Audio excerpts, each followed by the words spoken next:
ยินข่าวว่าบ่สบายเหรอแม่นบ่บ่ตูนเว้าเด้น่ะหยอกไอ้ตูนซื่อๆนั่นเห็นบ่พี่น้องเอ้ยมีการหยอกกันอีก4ชั่วโมงเนาะหมอฝนตกเขาบ่กวดย้อนฝนตกก็จะบ่กวดปาโตพี่น้องเอ้ย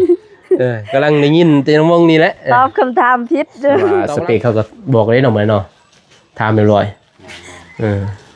อายุเท่าไหร่เพิ่นน่ะอายุ28อายุ28ปีบ่เจ้าน้องบ่สมมุติสเปคกันผัวอายุ18ปีเพิ่นเท่าไหร่20พี่น้อง20แล้วสำนานเป็นบ่จะจอยดำเรามาจะจอยดำๆนุ่งเสื้อสีแดง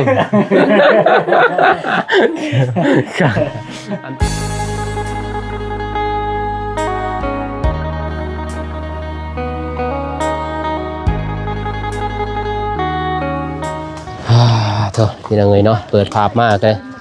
วันนี้มาหาน้องบองก่อนพี่น้องเอ้ยเนาะโธ่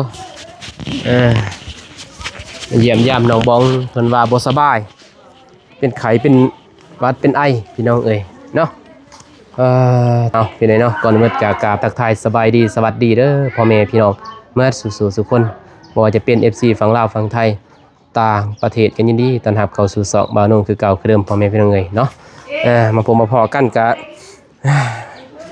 ข่อยคำย่ำแรงกับบ่แม่นพี่น้องเอ้ยเนาะยังบ่ทันคำตอนนี้ก็ประมาณ1 โมง 2 โมงพี่น้องเอ้ยเนาะเข้ามาหาน้องบองก่อนเดี๋ยวจังว่าไปหาน้องกระเดยพี่น้องเอ้ยเนาะอัปเดตไปพี่น้องเอ้ยเนาะหน้าตากะซ้ำๆแน่บ่มีครีมพี่น้องเอ้ยเนาะบริษัทครีมแบบหน้าธรรมชาติโลดไปจ้ะแม่ยังนี่แม่ขี้แบะกาแฟฟุ้มกาแฟพี่น้องเอ้ยบ่ไปไสบ่มีบ่อนไปหัวสวนบ่มีเนาะไม่สวนก็ไปเฒ่าแล้วเนาะเฒ่าแล้วสบายพี่น้องเอ้ยเฒ่าแล้วอยู่เฮือนฉีดยาแล้วปลาโตคือว่าน้ำมีบ่ตูนคือว่ามีน้ำมียังฮะน้ำพระบ่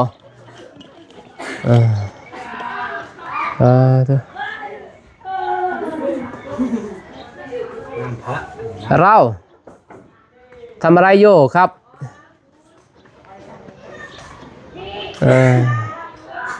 คือไว้ตลอดเลยยันว่าบ่สบายดีเด้อบ่าวตูนเด้อสบายดีเด้อมันยังหัวมาแต่พุ่นยิ้มมาแต่เฮือนพี่น้องเอ้ย FC ว่าน้องบองหายบ่าวนงกับบ่าวตูนไม่ได้น่าจะเอาตุ้ยแล้วเนาะเลยแล้วสบายดีด้วยตูสบายดีอาโนแล้วก็สบายดีพ่อแม่ผู้ใหญ่ใจบุญทุกท่านแล้วก็สบายดี FC ฝั่งไทยฝั่งลาวหรือว่าต่างประเทศหรืออยู่ในบ้านเฮาก็ขอสวัสดีสบายดีเบิดสุขคนเด้อเสียงเปลี่ยนได้มั้ยนี่เสียงทุ่มๆห้องเพลงมั้งเป็นนักห้องได้นี่เนาะเสียงทุ่มเลยเด้ไผพุ่นถึงเอ้ยสบายดีเด้อพี่น้องเอ้ยเนาะยินข่าวว่าบ่สบายเหรอแม่นบ่บ่ตูนเว้าเด้น่ะหยอกไอ้ตูนซื่อๆนั่นเห็นบ่พี่น้องเอ้ยมีการหยอกกันอีกหยอกบ่นี่โดยยับไปเลยติวะมันใกล้โพดนี่บ่เห็นผู้หนึ่งหยอกบ่ตูนโดยคิดว่าเป็นไข้ลีเนาะบ่ตูนว่าก็เป็นไข้ก็อยู่โรงหมอบ่เพิ่นว่าน้องบองว่าอยู่ห้องหมอบ่ได้บ่ตุ้มว่าสิมาหาอยู่หมอท่าแต้งมีเวียกแน่นะว่าสิมาหาตอนเช้าเพิ่นว่าเพิ่นอยู่ห้องหมอไปซื้อยาโดยให้น้องแล้วก็เอื้อยบ่เลยตัวบ่ตูนว่าเขาหมอก็บ่ได้ว่าเขาไปยังหมอก็ไปซื้อยาเด้เขาหมอเนาะ ไปโรงหมอก็ย้อนเจ็บย้อนเป็นน่าจะไปโรงหมอเป็นสถาน บ่ ที่ ตูนก็เลยว่าน้องบองเจ็บแม่นน่ะเพิ่นเจ็บตัวบ่นี่ ว้า ว่าไง นั่นไปกวดแม่นบ่ ได้กวดแล้วบ่ บ่ได้กวดเป็นหยัง มา อ้าย โอ้ยเสาร์อาทิตย์ โอ้โหยเสาร์อาทิตย์สิเป็นเสาร์วะเนาะโฮมอเอกชน พูดได้ตลอด กวดเป็นช่างหมดนะ24ชั่วโมงเนาะโฮมอ ฝนตก ฝนตกเขาบ่กวด ย้อนฝนตกก็จะบ่กวด ปาโตพี่น้องเอ้ยกำลังได้ยินแต่น้องนี่แหละ ตอบคำถามผิดเด้อ ตอบกำลังตอบคำถามผิด โดย ตอบผิดคำถาม เกิดว่าฝนตกแล้วห้องหมอบ่เปิดได้ยินแต่น้องบองนี่ว่ะคนเจ็บสิตายเนาะอันนี้น่ะฝนตกหรือบ่ตกก็เจ็บก็บ่อยู่แม่นบ่ แม่น ว่าสิมายามมื้อนี้เนาะ โดย คือว่าเจ็บแห้งเลยว่าไปห้องหมอพี่น้องเอ้ยเนาะก็เลยว่า FC คอมเมนต์มาหลายพี่น้องเอ้ยเนาะ คลิปดราม่า คลิปมันดราม่าบัดนี้เนาะแต่ว่าน้องบ้องก็ฮู้อยู่แล้วนะมื้อนั้นแม่นบ่ โดย แต่ว่าก็ทำทาเกินว่าไปเลยนะดินไปเลยบัด น้ำ ดินไปดินมาแล้วมันน้องบ้องเฮ็ดคืออีกบัดเซาอีกบัดเซ็ตบัด FC ก็นำเบานุ่งกับเบาตูนบัด เอาตูนไปแล้วเพิ่นบอกแต่ก็บ่ถือสาเพิ่นว่า บ่ถือสาดอกเฮา บ่ตูนบ่ได้ถือสาบ่ผิดอีหลีเด้ไป เฮาก็ยอกแกงน้องแห้งอีหลีเฮาก็มื้อนั้นก็แม่นยอมรับอ่า ก็โทษ ก็ เด้อ มันเรื่องเงินเรื่องค่ำเฮาก็บ่เนาะมันบ่สมควรนะแต่ว่าเฮาก็อยากยอกน้องให้ซื้อบัดเพราะว่าเฮาก็มันเคยเด้มันลึงแม่นบ่เฮาอยู่นำกันมันลึงเด้เนาะ แม่น เครียดบ่ บ่ เครียดบ่อายบ่ แฮงดีใจม่วน ม่วนบ่ บ่เครีย ชาว ด ม่วนแล้วเนาะกายตื้อโอ้ยพี่น้องเอ้ย มี FC ที่ฮักน้องกันหลายเด้ แม่นมุติแหละ ตีแล้วเพิ่นรอยเฮาแล้วตรงบ่ตี ก็ย้อนหนึ่งก็เพิ่นก็เตือนเฮาสติเฮาเด้การหยอกการหยังการลินเกินไปก็บ่ดีในสิ่งมันเฮามันเกินว่าลึงเด้มันลึงแล้วเฮาก็เลยว่าคือมันสิบ่เป็นหยังเนาะบัดนี้คนที่เขามองในสิ่งที่เขาบ่ได้เห็นเด้แม่นบ่ที่เฮาอยู่เนาะเกินว่าเขา ขึ้น ก็ มา คิด อยู่ ว่า เทิงเฮือน ขึ้นถึงเฮือน โดย ขึ้นตื้อเขื่อนนี่เกิดปลดเกิดอยู่รุมเลยเด้ อยู่ร่วมบ่ไป ญาติ ไป ยืนเมื่อย ขึ้นก็ขึ้นไป ลาดเป็นดอกหญ้า ก็เลยว่าทางเฮาทางคนอื่นเขาบ่นั่นว่าแม่นบ่เขาคือเอาหัวมันบ่เหมาะสมมาแล้วเว้ยหยอกน้องเกินเฮาปลดอยู่นี่ได้เฮาก็พี่น้องเอ้ยปลดอยู่นี่ ปล บ่ ด ว่า อ หา ยู่ ปล นี่ ด ก็ได้ นะบ่ได้เปื้อนเว้ยซื้อแพร่ติโอ้แพร่อยู่เทิงคือว่าป้าอยู่นี่นึงอยู่นี่นึงรู้ล่ะเป็นหวัดเป็นไอต้มแล้วบ่น้ำ ได้ซื้อยาแล้ว สบายดีเด้อเจ สบายดี ผู้สาวบ่บ่เป็นผู้สาว โดย คือเราเอาผัวเลยยังบ่ ยังโสดบ่ FC คอยมีได้เนาะจักบ่ FC คอยมีได้คนโสดนี่หลายได้เห็นไงกินยายังตัวใดยานี่บ่ โดย เอาเบิ่งเอาบ่อยากจับได้ฮะจังได๋ว่าโอ้เบาหนุ่มจับไปเลยเบิ่งคอยเบิ่งน้องบ้องนี่บ่กินยานะกินยามันก็เศร้าเลยไข้ลายแบบนี้จังหน่อย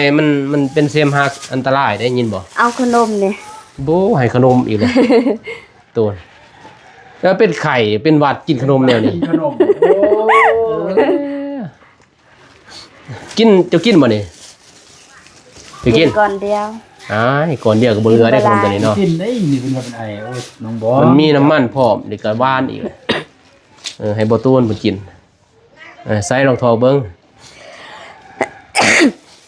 มีหยังอยู่ในหั่นไปเมืองไปหน้าทุ่งตัวนี้บ่ใส่ โดย บ้าเนาะ อืม คนดังไปนี่ได้ใส่ธงกันนี่ อันนี้ยาเอ้ย อย่าเอ่ยก็มี อืม อย่าดีวัดอย่าเจ็บดีจุกคออย่าเอ่ยตัวนี้ นี่ยาเอ้ย ตัวนี้อย่าเอ่ย โดย นี่อย่าเจ้า บ่ ยาน้องมีแต่แผ่นเดียว ใส่ โย อย่าได้ใหญ่ โดย กินแล้วบ่ ยัง เอาคือบ่กินกินแล้วเขา เขากินแล้ว กินอยู่ท่าแต้มบ่ โดย กินอิหยังกินเฟอ กินขนมเลยแหละ กินขนมนี่ โดย กับเขาว โดย ไป แปลกหมู แปลกเลยพี่น้องเลยเนาะมามื้อนี้ก็ไม่มีสาระอันยังหรอกเนาะมามาเยี่ยมยามเพิ่นได้ซื้อ เยี่ยม ถือว่าเป็นห่วงเป็นใยนะพี่น้องก็สาระนิดนึงเนี่ยเป็นใยเพิ่นก็เลยว่ามาหาญาติจังหน่อย FC ว่าเอ้าเห็นลงคลิปตอนนั้นไปแล้วบ่มาเลยแม่นบ่น้องบ่หายบ่จักว่าเนาะ บ่ได้หายเขียสร้างหรอกพี่น้องเลยเนาะเพราะว่าเฮามือย่อเพื่อนน้องก็เลยเนาะน้องบ้องก็ไปแต่ว่าบ่ได้ทายแม่นบ่เฮาก็คุมเบื้องนั้นเด้น้องบ้องเพิ่นเฮ็ดกินแม่นบ่เฮ็ดกินซอยบ่เออกินน้ำอุ่นแต่บ่มีบ่โตอิหยังเตากาหม้อฮ้อนนั่นน่ะเคินเวลาเฮาซุปจึ๊บตาอันพุดน่ะก็กินเลยตามน่ะบ่มี บ่แต่ว่าต้มเอา หายเงินได้จ้ะเงินเดือนออกแล้วบ่ สิเอาเงินให้เงินเอาตู้ เงินเดือน YouTube น่ะ แม่นสิเอาน้องบัง 100เหรียญ จากรายเรียน 100เหรียญเด้เดือนหนึงใน100เหรียญ ถ้าเป็นเงินลาวได้เท่าไหร่ 2ล้าน หูหลาย หลายบ่ ได้ หลาย บ้า หมดเดือนเด้ผู้อายตาย หมดเดือน เดือ ไป นหนึงก็หลายแล้วสำนั้น โอ้ ถ้าว่าเปรียบเทียบใส่จ้าง แม่นแล้วนั่นน่ะ บ่ฮอดเดือนหนึง2ล้าน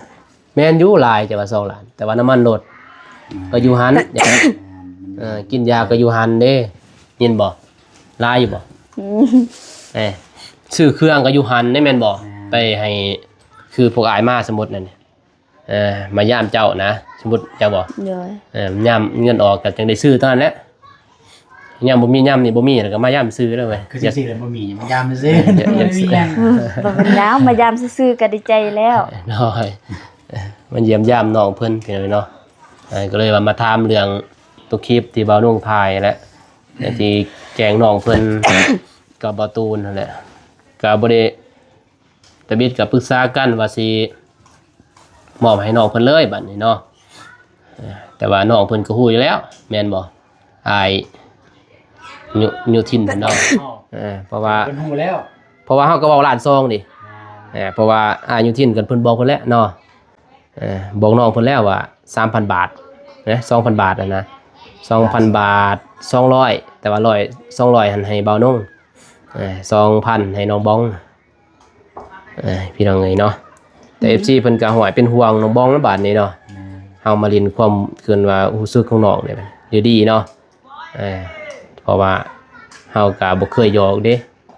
เพราะเฮาบ่เคยได้เฮาเลยแม่นบ่พวกอ้ายบ่เคยได้แบบเฮ็ดคอนเทนต์แบบนั้นเนาะ เคยเฮ็ดน้องสลีเทื่อนึง ตอนนั้นหันเบาเตียงเพิ่นได้แต่เฮาบ่ทันเฮ็ดเฮาตอน บ่เฮ็ด แต่เบาเตียงเพิ่นน่ะบอกแพมยังเด้อันนี้นี่พวกอ้ายก็เว้าจักเสียดได้เบาตูนก็เลยใส่เลยซะอ้ายก็ตามน้ำเลยเลยแล้วตามน้ำเลยพี่น้องเอ้ยเนาะก็เลยว่า FC เพิ่นก็อีต้นน้องบัดนี้เนาะ แม่น บ่ติแล้วเพิ่นเป็นห่วงเด้ญาติน้องหันอิหยังเพิ่นว่าเสียความรู้สึก สิผม สิ่งที่เฮาเคยซอยเรือนะแล้วก็สิ่งที่ความดีเฮาแม่นบ่เพิ่นก็วางความดีเฮาขึ้นวางเฮาอีกได้ญาติน้องอันคิดว่าบ่อาจคือเว้าจังซั่นนะเนาะแล้วก็เสียความรู้สึกแล้วบาดนี่คิดหมดคืนนะพี่น้องเอ้ยแต่ว่าเฮาซะเลยแล้วเพิ่นก็สิบ่คิดแม่นบ่ โดย ผู้คิดนี่คือเฮาบาดนี่แต่พวกอ้าย2คนแล้วคิดแม่นบ่คิดหยังพี่น้องบัดนี้มาลงคลิปเนาะลงคลิปแล้วบัดนี้มาเบิ่งว่าคอมเมนต์บัดนี้ก็เลยว่าโอ้โหอันนี้ก็บ่เฮ็ดนะมันบ่เหมาะสมนี่แหละแม่นบ่ในเงินนั่นแหละก็เลยเป็นบทเรียนในให้ หลายๆคนเนาะ สิบเอ็ดแบบนี้อีกแล้ว บ่เฮ็ดแหละก็เป็นบทเรียนเลยถ้าว่าอยากแกล้งน้องอยากแกล้งอื่นเนาะเอิ้นว่าแกล้งเงินนี่แกล้งบ่ได้นะ น่าสิแกงยังเนาะเอาบงมาแกงเอาแม่นบง ตัวใดจะยานที่สุดเนาะ บง บ่ง ผักบงนี่บ่ บ่ว่าเจ้าย่านที่สุดเจ้าย่านเอาในชีวิตของน้องเจ้าย่านเดี๋ยวเจ้าย่านแบบบ่จับบ่บายแล้วนะอันนึง ปิง ปิ้ง หน่อย ไก่นี่บ่ ปิ้งแล้ว ตัวปิงหั่น ปิ้ง หายากได้เฮาตอนนั้น ปิ้งปิ้งปิ้งปิ้ง ย่านที่สุดตอนนั้นพี่หน่อยเนาะแต่ว่าน้องซารี่นี่เฮาหยอกก็แกล้งกันหลายคนได้เนาะแต่ว่าน้องเพิ่นก็เชื่อเด้ซารี่บ่มีให้แบบทานนะมันเกินความจริงคือความจริงเนาะ แบบมั่นใจตัวเองบ่มีน้ำบ่ได้รักมันใจเด้ฉันก็บอกตูนจมอิหยังโทรศัพท์ โทรศัพท์ ไปหอยอยู่ในบอนแกงน้องเพิ่นนี่ไอ้น้องก็บ่ฮู้เนาะตอนนั้นนี่ก็ บ่ฮู้ FC ก็คนเป็นไล่กันแน่น่ะบ่น่าแกงน้องเลยว่าเนี่ยน่ะแต่ว่าเฮาเป็นซองน้อยแม่นบ่บ่ซองใหญ่ก็บ่เป็นหยังเพราะ FC เพิ่นก็ไล่เด้ก็เข้าใจเนาะแม่นบ่บ้านเฮานี่กำลังเริ่มใหม่พี่น้องเอ้ยเนาะก็ขอโทษขออภัยแหละบ่เคยเฮ็ดแบบนี้นะกำลัง FC เพิ่นสิฮักเฮาเนาะเกินว่าก็เดี๋ยวนี้เพิ่นก็ฮักอยู่แต่ว่าเพิ่นก็ยังบ่ทันเชื่อมั่นปานใดนะเกินในสิ่งที่เฮาช่วยเหลือเกินว่าทางลาวใต้นี่แหละก็เฮ็ดคือว่าแม่นอยู่เฮ็ดหลายเฮือนเนาะแต่ว่าการกระทำเฮามันยังบ่ทันละเอียดพี่เนาะปี1 2ปีพุ่นแหละจึงว่าเขาฮู้หมดคือน้องบ้องน่าจะฮู้แล้วบัดนี้เนาะเพราะว่ามาอยู่นี่จักเดือนน่ะ เฮาว่า มาเฮ็ดเฮือนน้องบ้อง ตั้งแต่เริ่มมาถ่ายคลิปบ่ โดย แต่เดือน เดือน6เดือน7เดือน8เดือน9เดือน10 4เดือนเนาะ แม่นประมาณนั้น 4เดือน 4เดือน แต่น้องสลีนี่ฮู้หมดแล้วเฮาลายที่สุดแล้วน้องสลีเจ้าบ่แต่ว่าเพิ่นก็ดีเด้เนาะดีแต่บ่ไปก็ตอนรับดีน้องบองคือกันตอนรับดีพี่น้องเอ้ยเนาะมื้อนี้เอาน้ำมาให้อีกอยู่บ้านได้นี่คือเงียบเลย ๆ บ้านนี่ บ้านน้องเองได้เดือน พี่น้องเอ้ยเนาะ เพิ่นเอาบางอย่างนะ บุญบ้านนี่เดือนใดอยู่บ้านนี่ บุญบ้านกินข้าวใหม่ก็เดือน12 เดือน12 บุญใหญ่เดือน บุญใหญ่โตเจ้าพรนั่นเดือน3เนาะ 3โดย บ่ฟอนให้กันบ่ พรแล้วเนี่ยบ่ทันเอาผัวบ่มันจะกันเอาผัวแล้วก็บ่ได้พรเนาะ ฟ้อนคือกัน พรกันบ่ผัวห่วงเด้ผัวบ่ให้ บ่เป็น คือ หยั สิ ง บ่ห่วงเนาะว่ายามบุญเป็นเรียกร่วมนะจ๊ะ แต่ว่าพรนี่ก็บ่ได้ผิดอิหยังนะบ่ได้พรคนเดียวเนาะบ่แม่นได้พรเกี่ยวกับผู้นั้นผู้นี้แม่นบ่ โดย คันว่าลำวงมันก็บ่อยากปานใดแล้วลำวงเนี่ยห้อยคันว่าเมียไปอยู่หาลำวงก็บ่หานแน่เนาะบ่อยากให้แหละแม่นบ่ โดย อันนี้มันเป็นแบบฟอนเคนเพียงฟอนเวียน FC ก็น่าสิเห็นอยู่ดอกในซอง ฟอนการแสดงนะ หน่อยในซองเก่าเบานุ่งพุ่นแหละซองลากนั่นแหละแต่เบานุ่งบ่ได้ลงคลิปแล้วซองตัวนั้นพอได้ถูกลบแหละสิได้เคินว่าสิป้าแบบนั้นบ่ได้ลงคลิป แต่ปีนี้สิมาถ่ายเนาะปีนี้ใหญ่อยู่บ่ ยังบ่ฮู้ คันฮู้บ่ เบิ่งก่อนโดย ปีกายนี่บ่ใหญ่ปานใดเนาะใหญ่บ่ พิการบิ๊ก มันก็ใหญ่ทุกปีนั่นแหละ ทุกปีบ่ ก็มาให้ก็ให้ไปตักเลย ปีกายได้เฮ็ดบ่ ปีกายบ่ สา ได้ มปี เฮ็ด ที่หนึ่งบ่ ก็บ่ได้เฮ็ดปีกาย ยัง3ปีเฮ็ดเทื่อหนึง ปีนี้ได้เฮ็ดปีนี้แม่นบ่แม่นบ่ ยังบ่แน่ใจ ก็บ่แน่ใจเนาะ โดย เพราะว่าไปคันบ้านกระดอนนี่ครูปี้บางกระดอน เนาะตัวเนาะบางกระดอนนี่ครูปี้พี่น้องเอ้ยบ่ลงไปถ่ายให้บ่อเตียงส่งให้บ่อเตียงใน FC เพิ่นเบิ่งอยู่พุ่นถ่ายแล้วก็ส่งไปบัดนี้มันบ่ได้แจ้งบ่ได้ติมันบ่คือเฮาถ่ายเองเนาะถ่ายแล้วส่งไปได้4-5 นาทีนะเดี๋ยวก็ถ่ายอีกส่งบ่ได้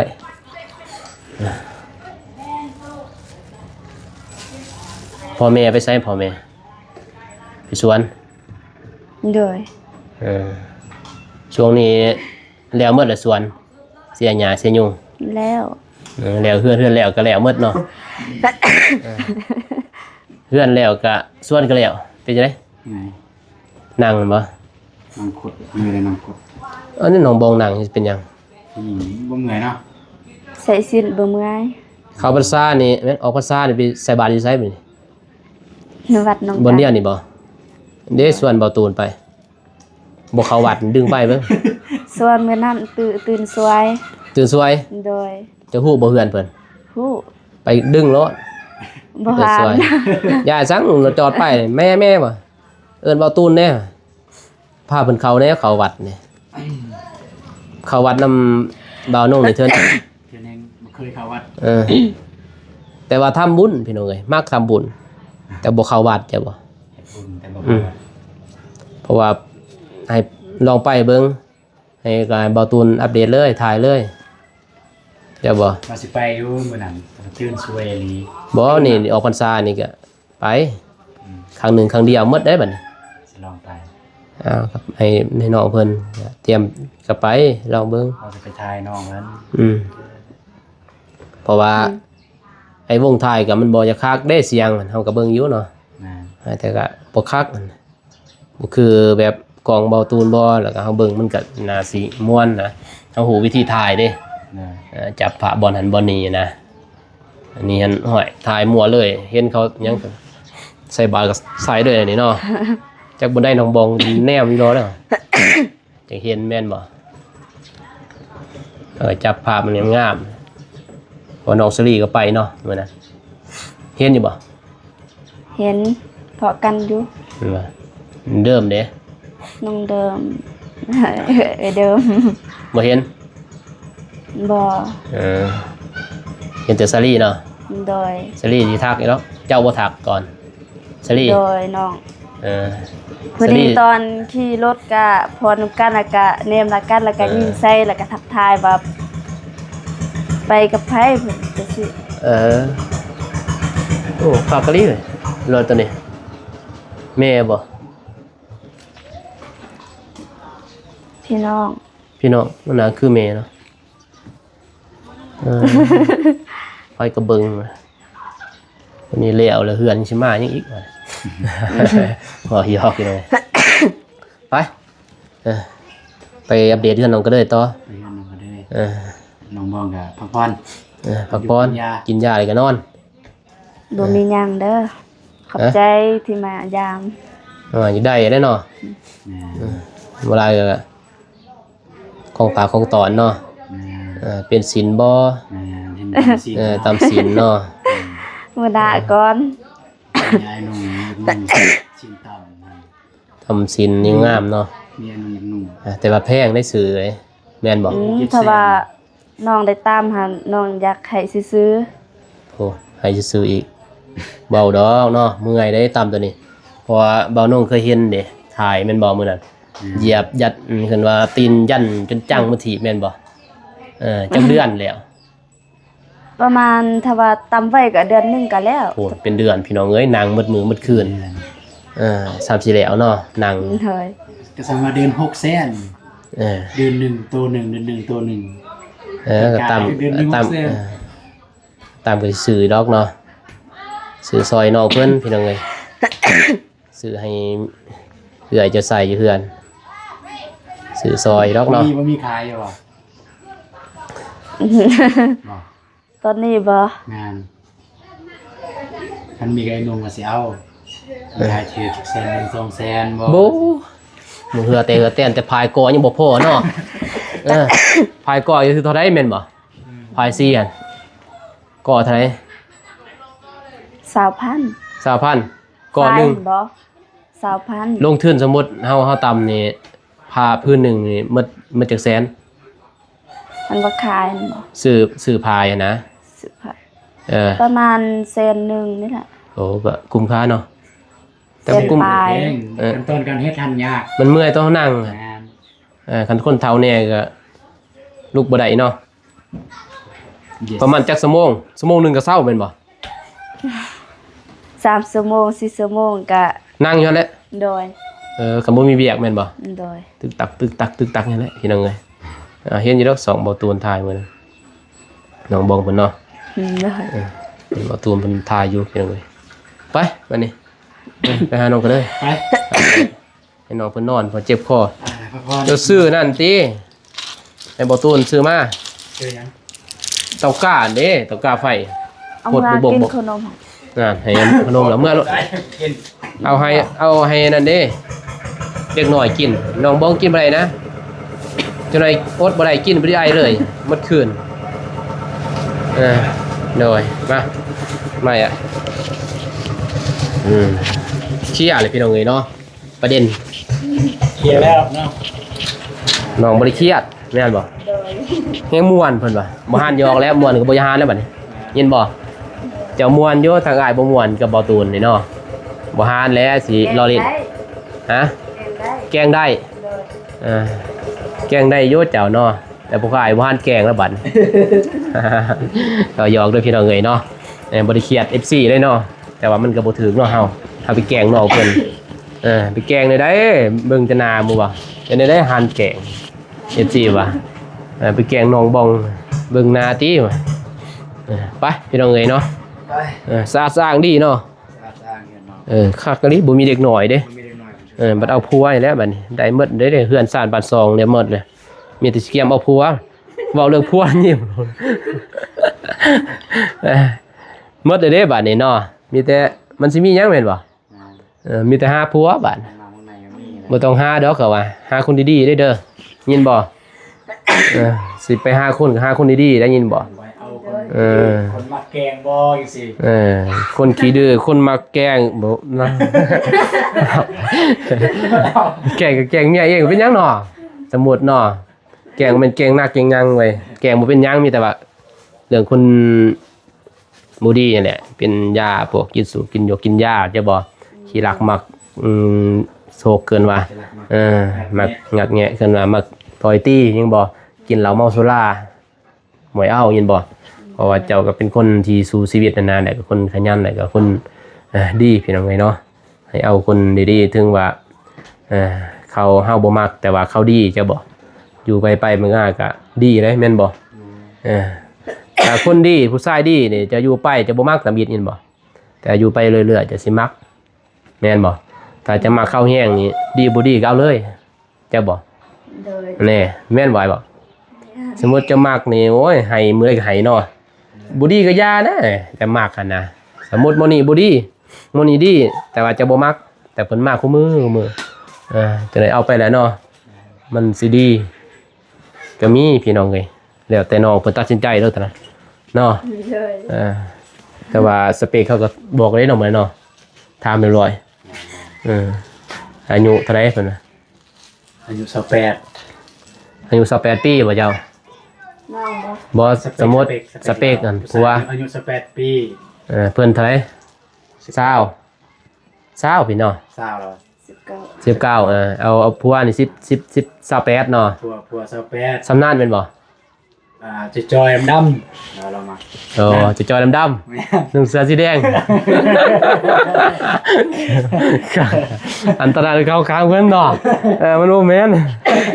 พี่น้องเอ้ย ยอกไปเนาะ จะจอยดำๆมันก็ทางนั้นเนาะมันไม่ทางนั้น28นี่ได้บ่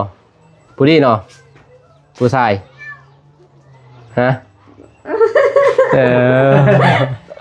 บ่าวตูน28ปีได้พี่น้องเอ้ย28 29แล้ว29 ปีพศ โอเคไปก่อนเด้อน้องบองหน่อยเรายอกว่าหัวซื้อได้เว้ยอย่าเครียดได้ยินบ่บ่ตูนสิทายต่อเพิ่นโอ้ยเรายอกว่าหัวซื้อน้องเพิ่น FC ก็อย่าเครียดอย่าหายเด้อเนาะพอได้มีซีซั่นเล็กน้อยพี่น้องเอ้ยน้อยให้เพิ่นยิ้มแน่แม่นบ่ไปพี่น้องเอ้ยเนาะเดินทางไปเฮือนน้องกระเดยก่อนพอกันใหม่พูดไอเลยอยู่พอกันใหม่คลิปหน้าพี่เลยเนาะ นางดนเนาะ แม่นกันบ่สินั่งดนแม่นบ่เพิ่นไอเลยนะ เก่งใจเนาะ เก่งใจเพิ่นด้วยเฮาก็ไอคือกันแหละบ่หนงกะแต่ว่ากินยาเลยเด้บ่หนงกะหั่นกินขนมมันไอแม่นบ่พิษขนมก่อนหนึงนั่นแหละโอเคพี่น้องเอ้ยเนาะบ่หนงก็สิเดินทางกลับก่อนบัดนี้ ก็ขอบใจทางผู้ใหญ่ใจบุญและ FC ทุกท่านที่เข้ามาให้กำลังใจบ่าวนงและบ่ขามโฆษณาก็ขอให้ FC ทุกท่านจงมีแต่ความสุขความเจริญปรารถนาสิ่งใดขอให้ได้สิ่งนั้นดังสมปรารถนาความเจ็บจะได้ความไข้อยู่สิมีขอให้หังให้มีลำลับมีด้วยเฮงๆปังๆตลอดปีตลอดศาสตร์อย่าเจ็บอย่าจนเด้อพร้อมกับครอบครัวสาธุพี่น้องเอ๋ยเนาะพอๆกันใหม่คลิปหน้าคลิปนี้ขอกล่าวคำว่าสบายดีไปบ๊ายบายพี่น้องเอ๋ย